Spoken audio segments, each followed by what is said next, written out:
Hello? I'd like to report a murder. His name?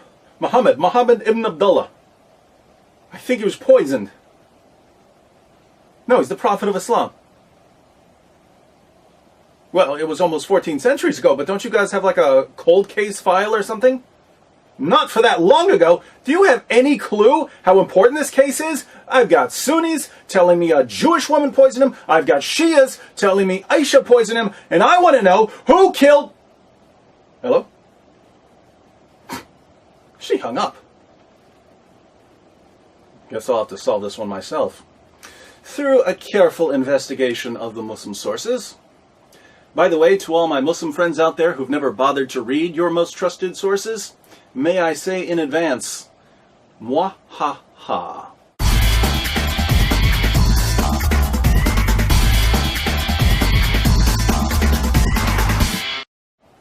Okay, I've been through the Quran, the Hadith, and the Sirah literature, and I think I've solved the mystery of Muhammad's death. It's actually pretty straightforward.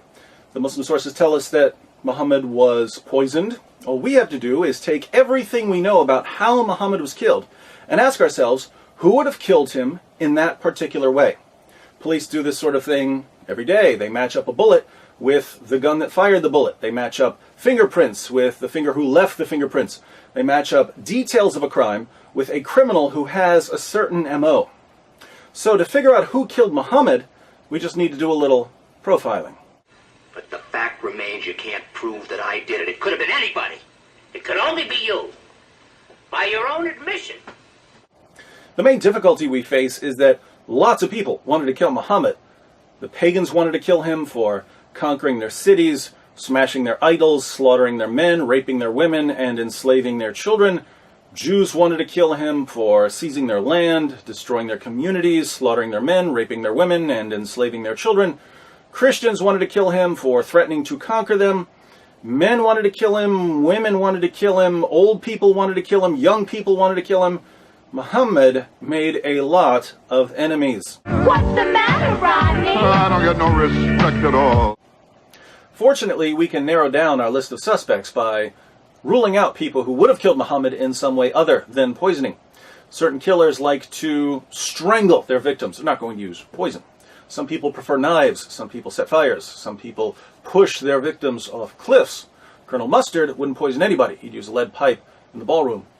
Interestingly, the Quran tells us how Allah would have killed Muhammad. We find Allah's MO, his preferred method of executing prophets, in Surah 69, verses 44 through 46. According to the Quran, if Muhammad were to invent a false revelation, if he were to make up verses of the Quran, Allah would kill him by severing his aorta. The aorta is the large artery that comes out of the left ventricle of your heart. Some Muslim sources call it the life artery. Let's look at 4 translations of verses 44 through 46, along with a commentary, so we can get a clear idea of what the passage is saying. The Haleli Khan translation reads, "And if he, Muhammad, had forged a false saying concerning us, we surely should have seized him by his right hand, or with power and might, and then certainly should have cut off his life artery." And in parentheses, the translators add, aorta.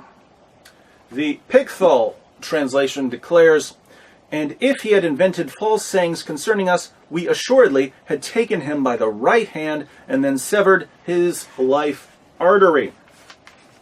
Daud's translation reads, "Had he invented lies concerning us, we would have seized him by the right hand and severed his heart's vein." M.H. Shakir renders these verses, "And if he had fabricated against us some of the sayings, we would certainly have seized him by the right hand, then we would certainly have cut off his aorta."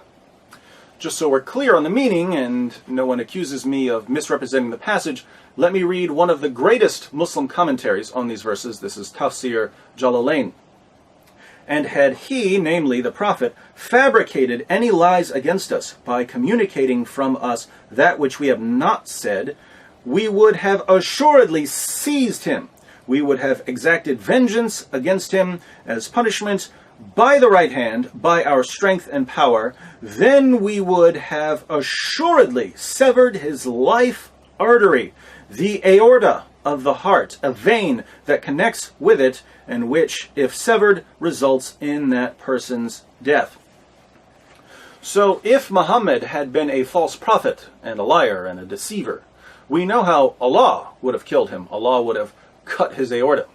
As long as no one severs Muhammad's aorta, then we can rule out Allah as a suspect. I didn't do it. Just because the blood was in my hand doesn't mean I stabbed the man. Now that we've got our strategy, let's turn to the Muslim sources so we can put together our profile. According to Sahih al-Bukhari, Sahih Muslim, and other texts, Muhammad was poisoned by a Jewish woman. Sahih al-Bukhari 26:17. A Jewess brought a poisoned cooked sheep for the Prophet, who ate from it. She was brought to the Prophet and was asked, "Shall we kill her?" He said, "No."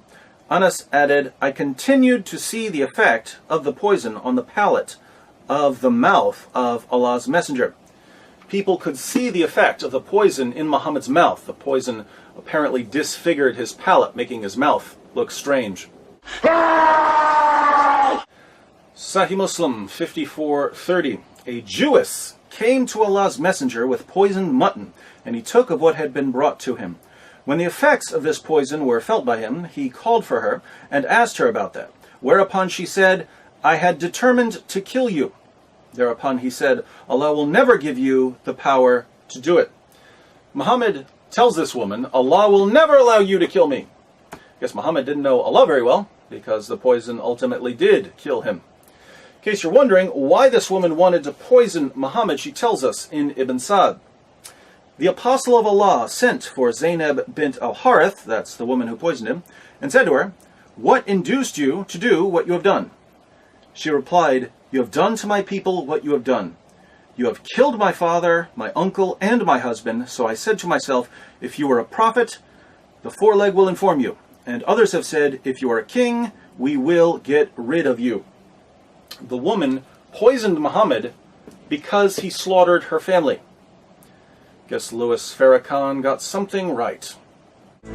But as a man soweth, the same shall he also reap. And that's why Jesus told Peter, sheathe your sword, because those who live by the sword will die by it. But there's a plot twist here, my friends. You see, Zainab didn't act alone. She had a co-conspirator, someone working behind the scenes, pulling the strings. Sahih al-Bukhari 44:28. The Prophet, in his ailment in which he died, used to say, "O Aisha, I still feel the pain caused by the food I ate at Khaybar, and at this time I feel as if my aorta is being cut from that poison."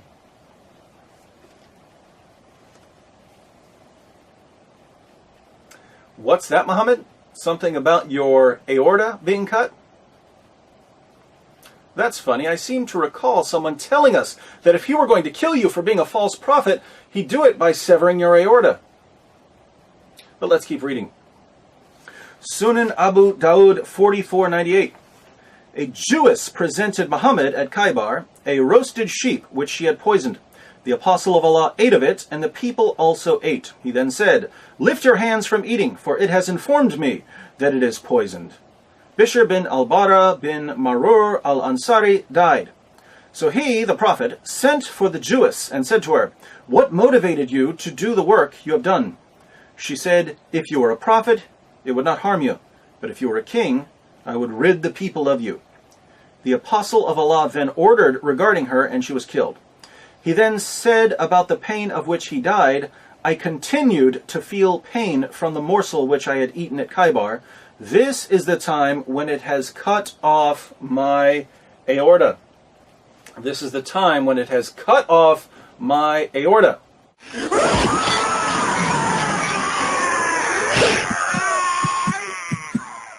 Didn't someone tell us in the Quran that he would kill Muhammad by cutting his aorta?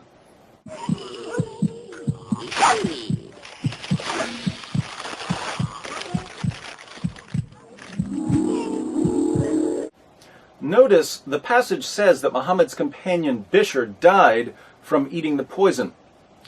Interestingly, before Bishr died, he told Muhammad that as soon as he put the lamb in his mouth, he could taste the poison. But he ate it anyway because he saw Muhammad eating it. In Ibn Sa'd we read, "The Apostle of Allah took the foreleg, a piece of which he put into his mouth. Bishr ibn al-Bara took another bone and put it into his mouth.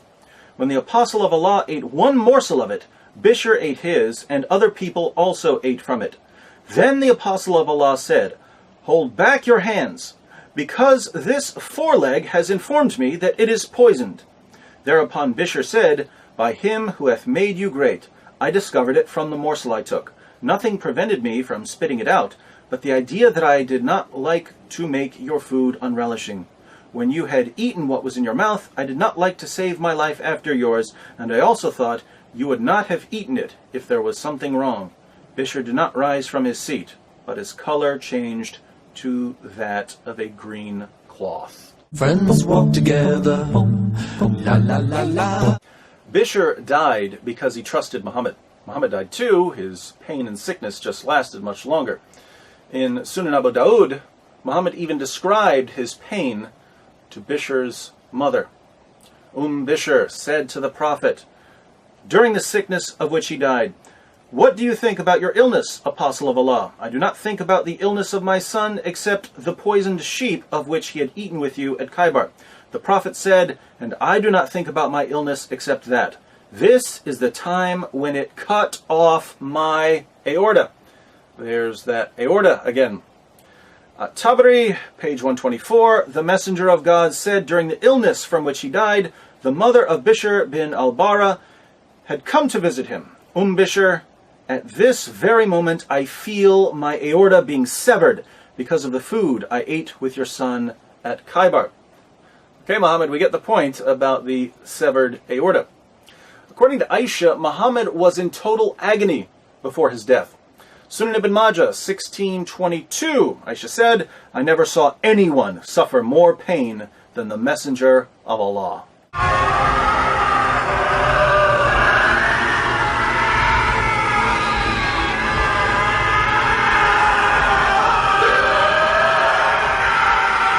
In the end, Muhammad couldn't even walk on his own.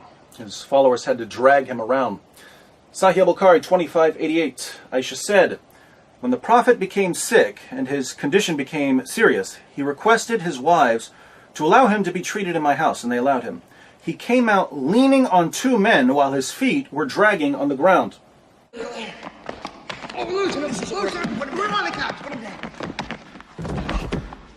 Now, since the Quran says that if Muhammad were a false prophet, Allah would sever his aorta, and Muhammad eventually admitted that he could feel his aorta being severed, you might think we have a pretty good reason to reject Muhammad and his religion.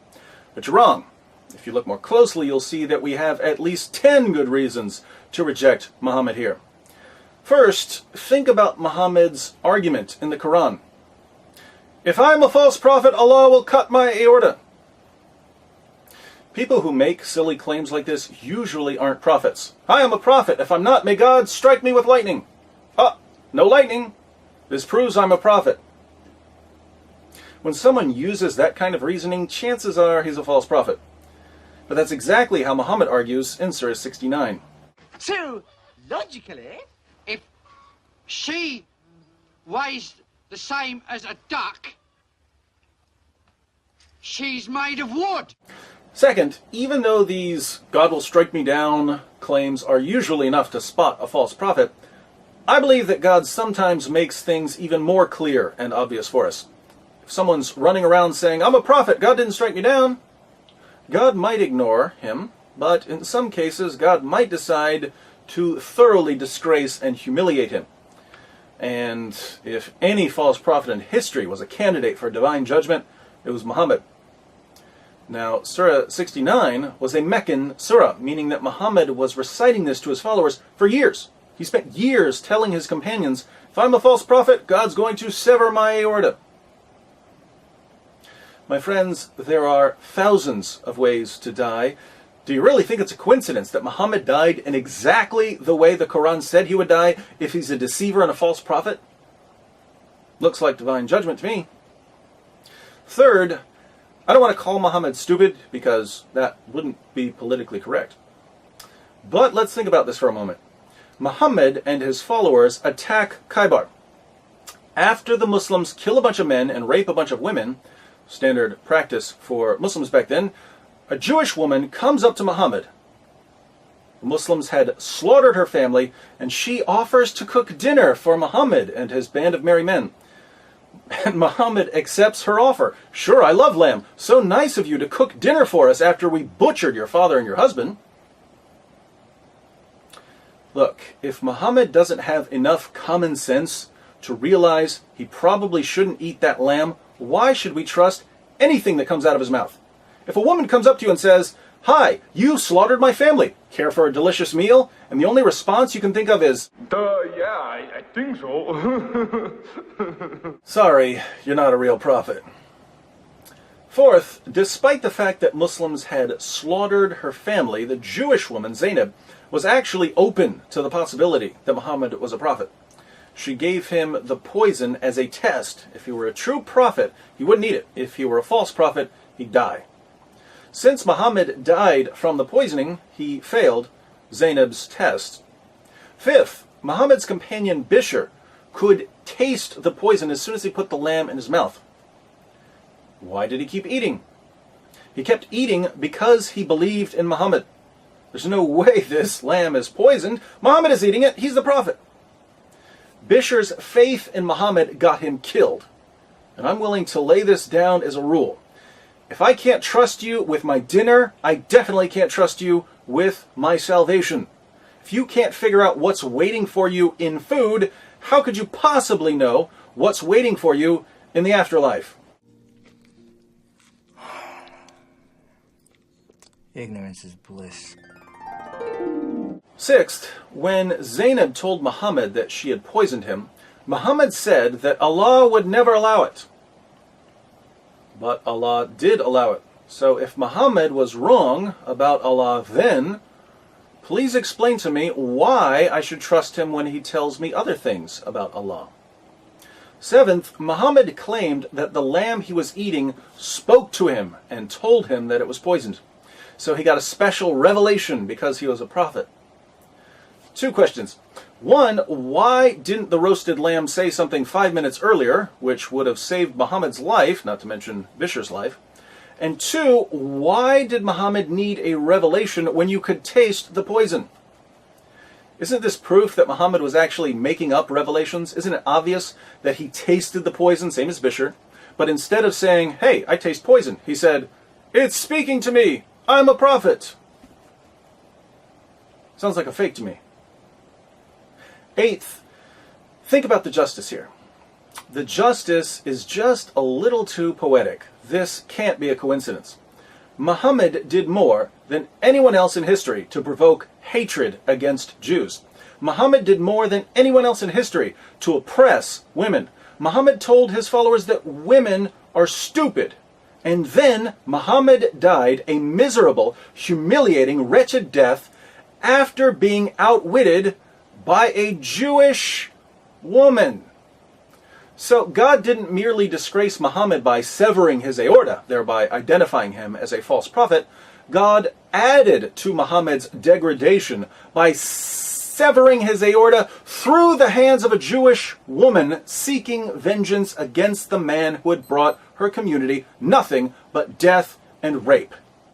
Fair is fair. We didn't start this, we didn't mean it to happen, but we're not giving up till you pay. Fair is fair!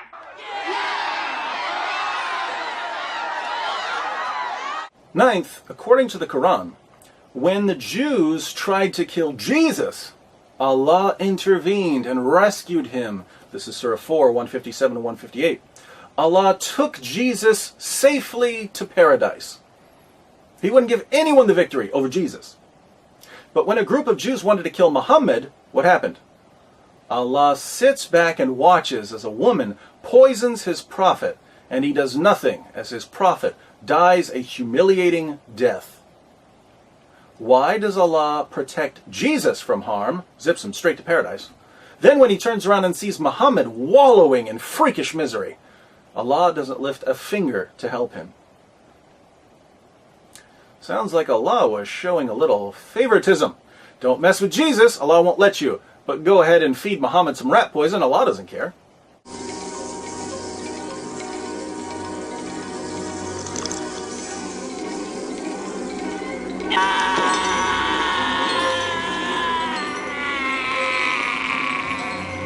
Finally, Muhammad's greatest wish was to die in battle.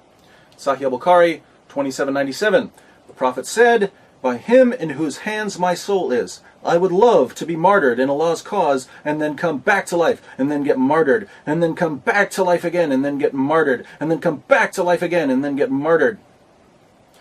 If you read the Muslim sources, you know that every time Muhammad wants something, Allah gives him a special revelation granting him what he desires. Muhammad wants to have sex with Aisha, Allah gives him a revelation. Muhammad wants more than 4 wives, Allah gives him a revelation. Muhammad wants to marry the divorced wife of his own adopted son, Allah gives him a revelation. Allah's got nothing to do but sit around all day making Muhammad's dreams come true.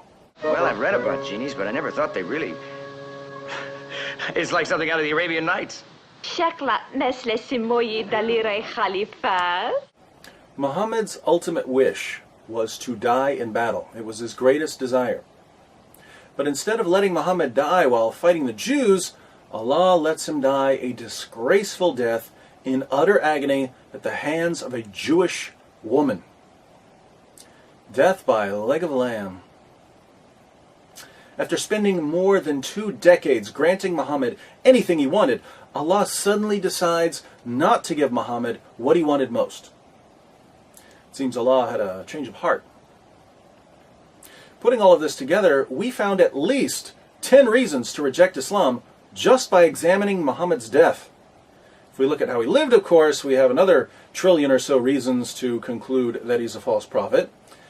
What I find most interesting, though, is that Muslims will be upset with me for making this video. They'll complain about the movie clips I use. They'll complain about the things I've said. David, how dare you put up a Weekend at Bernie's clip to illustrate what we read in Bukhari? But let me be perfectly clear. Nothing I've said about Muhammad comes anywhere near what God said about Muhammad. I'll go a step further.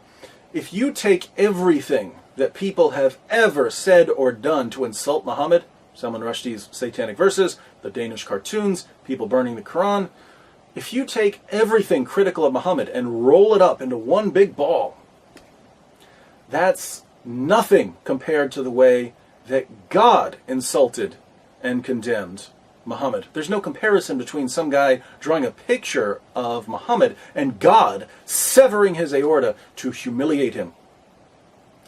God is the ultimate critic of Muhammad. So what are you going to do, my Muslim friends? Are you going to run around calling God an Islamophobic bigot because he insulted Muhammad? Or are you going to accept correction from the Almighty? Islam means submission. You Muslims think it refers to submission to God. But God's already given his answer. He commands you to reject Muhammad. If you continue believing in Muhammad, what you're really saying is, God can't make me stop believing in Muhammad. I don't care what God says. I'll believe Muhammad anyway. But in that case, Islam isn't submission to God. It's submission to Muhammad. If you care more about Muhammad than you care about God, you guys are living in Shirk Central.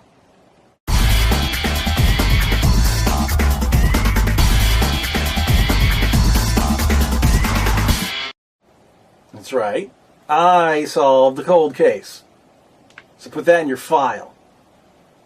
No, I just want to hear you say it. Columbo ain't got nothing on me.